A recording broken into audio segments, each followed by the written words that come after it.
ya memang beberapa berpendapat apa yang disampaikan Bapak Presiden, kita akan swasembada pangan dalam waktu singkat.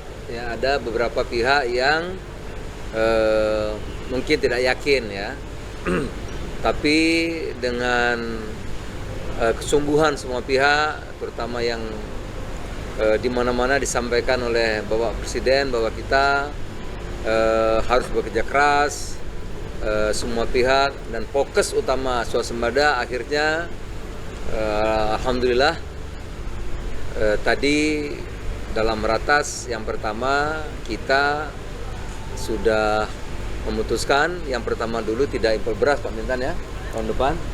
Tidak, harus berani. Amin. Ya, tidak impor beras, kemudian jagung, tambah gula untuk konsumsi, tambah garam. Ya, Pak, KKP mana ya KKP? Tambah garam. Nah, yang kedua baru saja kami rapatnya panjang, hampir 2,5 jam tadi ya, karena memang seru ya. Ratas tapi ada perdebatan yang menarik, tapi perdebatan dalam artian karena positif ya, karena Januari saja produksi beras kita sudah naik dari 0,8 jadi 1,3 jadi 1,3 juta ton ya.